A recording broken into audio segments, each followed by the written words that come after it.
what goes on off the playing field. It's about what you have on them in order to protect yourself. I was first raped violently. Well, you're finished. You'll never play football again. Obviously, shoe contracts worth $400,000 or $500,000. Morals and ethics don't exist above and beyond the society that they're a part of. Nowadays, kids are faced with the choice of do you want a couple of $1 million or your college degree? Sport is a metaphor for what goes on in the real world. Violence is certainly part of modern American society, and violence in sports has become a frequent item in the news. Whether it is violence and aggressive behavior on the field, in the ring, or outside of the stadium, the relationship of violence in sports has important ethical and managerial implications.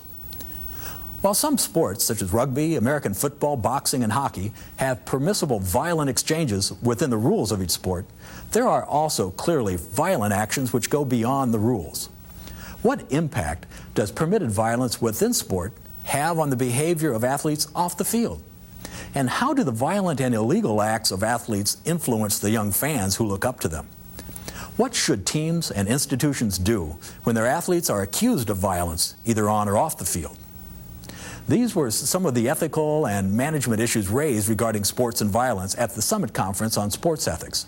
Let's join the discussion and consider the arguments and viewpoints of our distinguished panelists.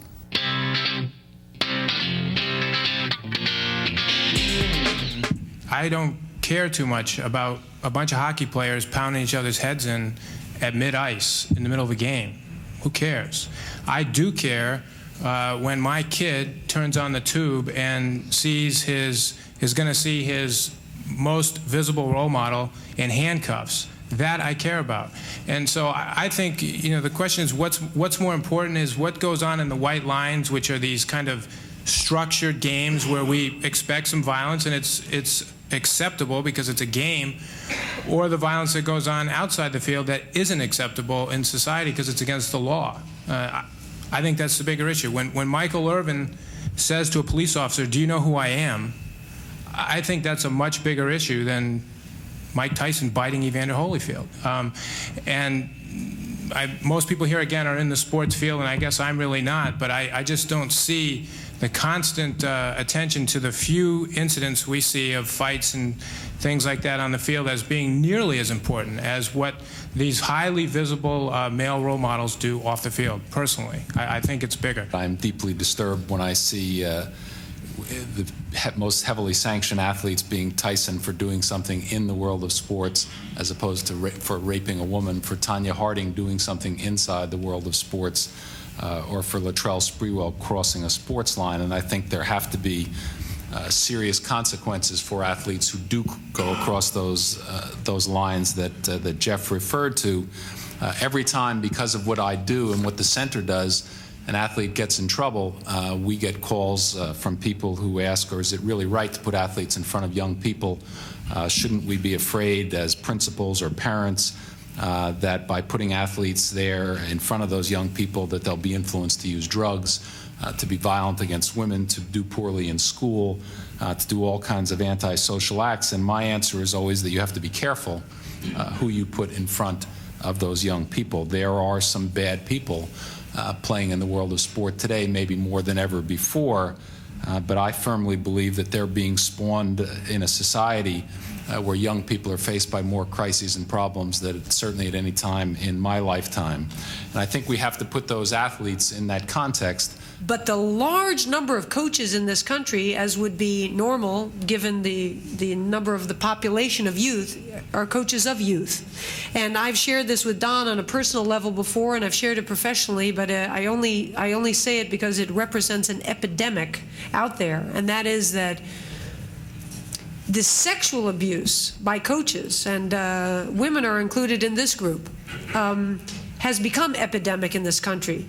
I was a very young, strong teenager who was going to be the best swimmer in the world, and I had total control over my whole life, and my coach, like many youngsters at the age of puberty who are straying away from their parents and looking to some other voice of authority to admire and even worship, I was first raped violently by this man who supposedly loved me and cared about my future and my person as a leader in the world, and then coerced in a egregious crime to participate in a sexual, I hate to call it relationship, but a sexual aberration with him over the course of my young high school years. And at the age of 48, I'm pretty happy, pretty together, pretty confident, pretty successful, and still sit on a damn psychiatrist's couch every week to figure out that deep scar and that imprinting and trying to get it off of me. When a single athlete gets in trouble,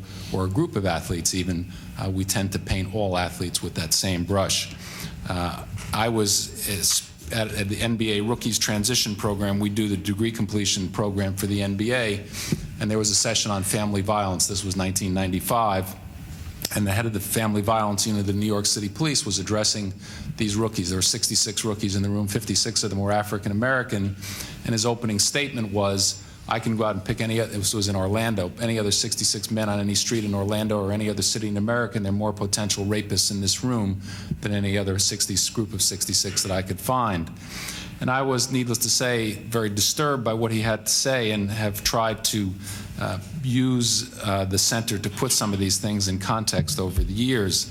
I spoke at Harvard University to a group of international diplomats 2 years ago, all held the rank of ambassador or higher, had spent the 1 year in the United States in a very prestigious international fellows program at Harvard. And I asked them to each write down, before we started, 5 adjectives that they would use to describe America's athletes. And they all used words that we would think of to describe athletes with athletic ability, but every single one had one of the following words, or something like these words: dumb, violent, rapist, or drug user. Images from reading about American athletes over the course of a single year, because every week or every couple of days we're reading about athletes who get in trouble. I lived in Boston for the last 15 years. Last year alone, Will Cordero, Jose Canseco, and most recently David Meggett were arrested on charges of violence against a woman of some nature. I think it's misleading to think about male athlete violence as though it starts or ends inside sport. We can't simply draw ethical lines in the sand traps of a golf course, the confines of a basketball league, or the subculture of a particular sport like hockey or football. Male athlete violence flows through and out of historical forces, and the construction of codes, ethical codes within sport, is fed by cultural transformations outside of sport. Concomitantly, sportive conduct and codes help to constitute morality in other institutional sectors. I was recently interviewed about male athlete violence by Tom Harrington, who's Canadian with the CBC News World. We sat in the sunshine in front of Duville College, within walking distance of the Peace Bridge to Canada. And at one point, he asked me what I thought about the Canadian government's decision to make an exception in its immigration laws by allowing Jose Canseco, a twice-convicted criminal, to legally enter Canada and work for the Toronto Blue Jays. My thoughts raced between ethical and sociological responses to his question, and finally I observed that, if this was indeed the case, professional men's sports appear to be defining the standards of community conduct rather than the community retaining its own collective ethics. Individual cases of violence have a history. They do not occur in a vacuum, but arise out of social environments which may explain, but not excuse, the violent actions of some athletes. But how should we understand the incidences of violence by athletes in society? Richard Lapchick illustrated how athletes are often portrayed stereotypically as violent people, and he reminds us that athletes come out of a violent society which is thousands of times more responsible for societal violence than athletes are. Jeff Benedict wants to know why athletes who have committed felonies are tolerated on sports teams. He wonders why such people are recruited and in some cases sought after, even though in many cases their life of criminal activity has a significant history. Diana Nyad told of her horrible repeated raping by her coach when she was a young swimmer. This abuse of power and betrayal of trust by her coach is just one example of many where vulnerable people are taken advantage of by their coaches. Don Sabo shared his interpretation of how owners are responsible for the players they bring into a community, and how some owners see it as their responsibility to hire people they would like to have in their community, and others seem not to care. Clearly, we have a problem with violence by athletes, but how big is this problem, and what should we do about it? Let's consider some ideas about putting violence in context and understanding the social and managerial consequences of violence by athletes.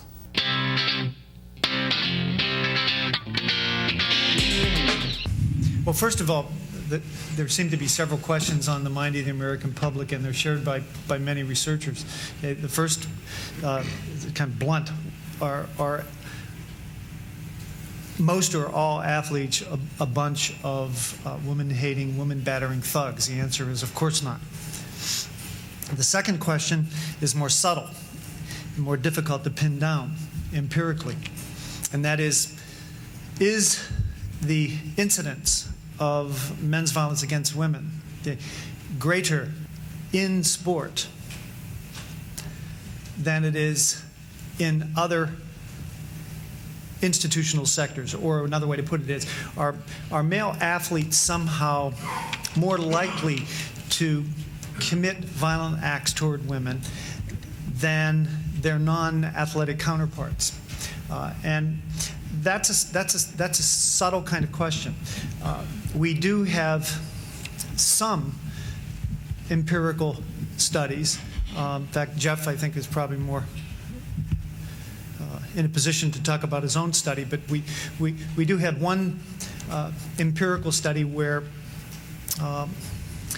the number of sexual assaults on big-time college campuses was tracked down by the researchers, and the perpetrators, their athletic or non-athletic status was determined, and then an appropriate statistical test to see whether or not significant differences in probability between the athlete perpetrators and non-athlete perpetrators was done, and it showed that the athletes were more likely to be involved than this general non-athletic group. There's also been quite a bit of qualitative research that looks at these issues in intercollegiate athlete populations. What's interesting here is that the qualitative research points toward similarities between athlete subcultures and fraternity subcultures. So the question then becomes, well, what are the similarities there? Well, they're both homosocial groups where guys get together and hang out a lot with one another. Okay? And they're both hallmarked by sex segregation generally, okay? Which we know from anthropological and other kinds of sociological study, okay, is correlated with a higher prevalence of violence against women, cultural assumptions about male superiority, et cetera, et cetera. And so that what begins to emerge is an answer to the question that I really do believe that there is a greater probability for male athletes as a discernible subgroup to enact violence against women physically and also sexually. But I have similar suspicions for other similar kinds of subgroups, such as the military, such as fraternities. I think we're wasting a lot of time debating whether athletes do this more or not. It's a moot point, and it really doesn't mean anything. It misses the point. Who cares if they do it more? I mean, the fact is that they're not everybody else. The 250,000 men who commit rape every year in this country are not earning seven-figure salaries. They're not getting scholarships to go to school. They're not promoting cereal. They're not role models for kids, and their posters aren't on people's walls. So what difference does it make whether athletes do it more than everybody else? The fact of the matter is most criminals in this country aren't held up and adored by the public. I think it's not an appropriate comparison statistically to try to say whether athletes do it more. I mean, if you look at it this way, there's over 250 million Americans. There are 300 NBA players. Obviously, you are going to get an infantile statistical comparison if you look at the number of assaults committed by 300 NBA players as opposed to the 150 million men in this country. You don't compare them. That's totally inappropriate. What is appropriate is to compare them to men who they are similarly situated to. Now, if you do that, the statistics look a little different. If you start factoring in things like degree of education obtained, neighborhood you live in, salary you earn, peer group you associate with, these guys who are in the pro ranks and are committing crime are clearly unusual. And you don't need a statistical survey to establish that. And again, I'll get back to the point. Even if you could prove or disprove whether they do it more or not, I'm frankly not interested in that. I don't care if somebody does the tell-all study that proves they're not more involved in these crimes. Again, it goes back to this. How many guys that commit sex crimes can be cheered for? How many guys that beat their wives are going to go out on the football field, put on a uniform, and have a kid say, I want to be like that? Not many. So I think we ought to get off this question because I think it's the wrong question and I think it misses the point. But I want you to understand that in that same year that you read about 100 athletes, that 3 million American women were battered and 1 million American women were raped. This is a problem, a deeply rooted problem in our society. If you read about a college student athlete charged with sexual assault each week, which is what we're reading, about one a week, I wonder how we feel about the other, according to this week's Chronicle of Higher Education, 1,161 women who were sexually assaulted on their college campuses last year. Obviously, 1,111 were not athletes. 52 cases of sexual assault on our college campuses every week. This year, we read about regularly people like Allen Iverson and Marcus Camby and Isaiah Ryder, Chris Webber, among a group of athletes who are using drugs frequently. I think we need to worry about those particular athletes and any other athletes we read about in that context. But nonetheless, that there were 50 athletes so accused in the past year. That means once a week we're reading about it. Once again, a mindset is put in place. But again, in the context that Don Sabo is talking about, we have to understand that 1.9 million Americans use cocaine every month, that 2.1 million Americans use heroin every month, that 13 million Americans use an illicit drug every month. This is, again, a deeply rooted problem in American society. I was as disappointed as anyone else that the Miami Heat New York Knicks series ended up with a brawl once again determining the outcome of the series. Latrell Sprewell, as Diana and others have referred to, obviously raised the bar of violence in this country in the context of sport. And it seems like we have more athletes today than ever before who have fights in games, in bars, and in the society that they go home to after the games are over. But is it the sport that it's making them more violent? Are those sports any different today in terms of the violence of the game than they were 20 years ago, 40 years ago, 100 years ago? I believe that if a young man has been convicted of a felony crime, he should not receive a scholarship to a Division I school to play sports. I think all that simply does is put him on equal footing with every other person that's applying to go to college. All it really does is take away the free ride aspect. Again, I am not saying that they don't deserve an opportunity to get an education. I'm saying that they ought not to have their books and room and boarding and tuition paid for the simple fact that there are far too many kids who deserve to go to college and get a scholarship and can't get one. I don't think it is wise to give one to felons who are going to go on a scholarship and most likely do nothing to change that behavior, if anything, get worse while they're there.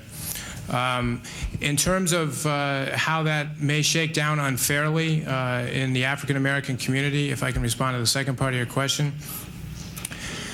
I think really the issue here is, frankly, we have to ask this. What are these colleges, and particularly these coaches, are they sincerely interested in the betterment of these young men who are convicted criminals that they bring to school? Is their motive to reform and better them as individuals, or is it to use them as athletes? And I think that is really where this issue lies, because these players who are being pulled out of environments where they have been involved in crime and associated with crime I just believe from my observation and my experience and my research that the reason that they are being given a, quote, opportunity or a second chance isn't because these coaches have a deep love or compassion and a desire to genuinely improve their quality of life. It's because they're damn good athletes and they can run up and down the field better than anybody else, and as long as they can do that, they'll get a scholarship.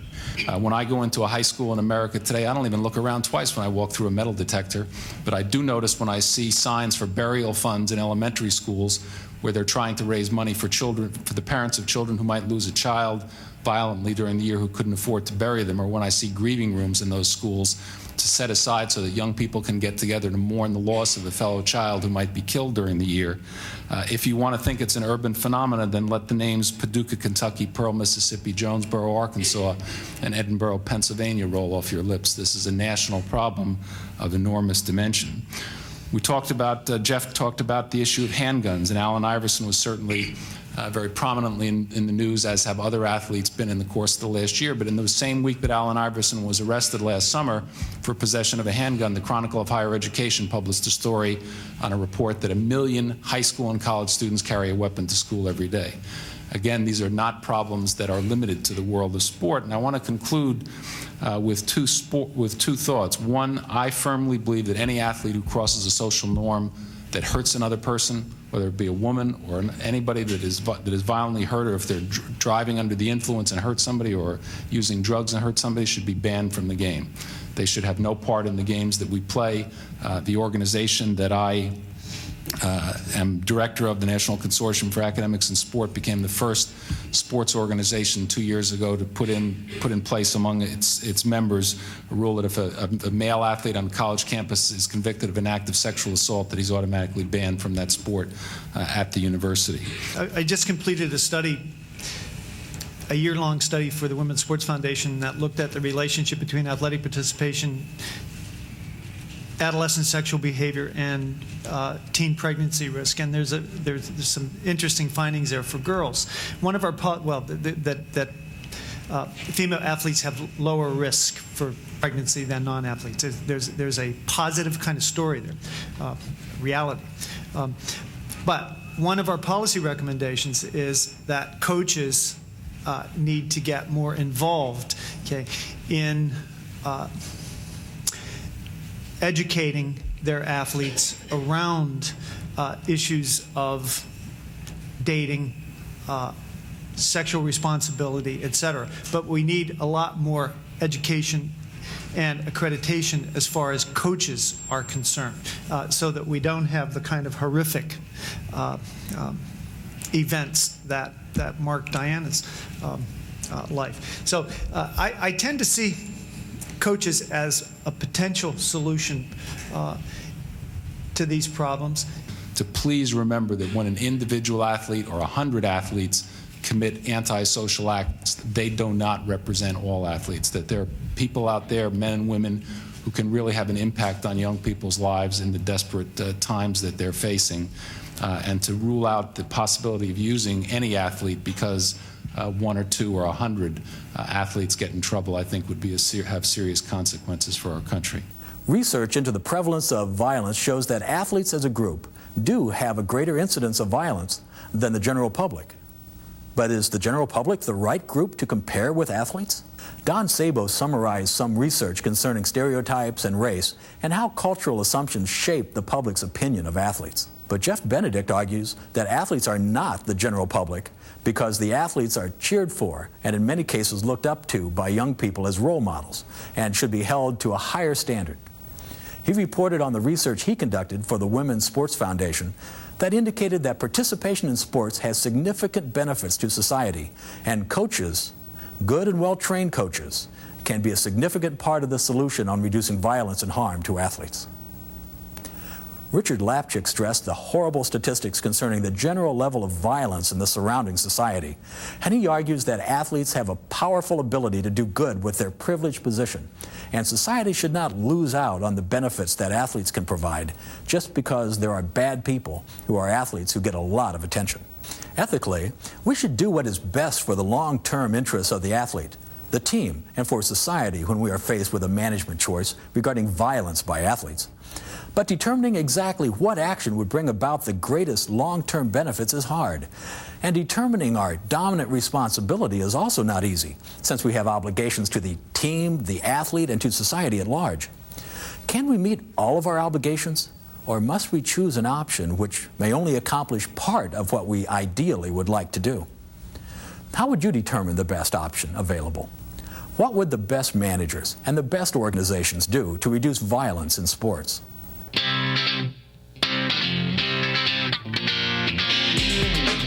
What do you believe should be done regarding violence by athletes either on or off the playing field? How would you manage these situations? Join us at the virtual Summit Conference on Sports Ethics at www.philosophylab.com and join in on the discussion.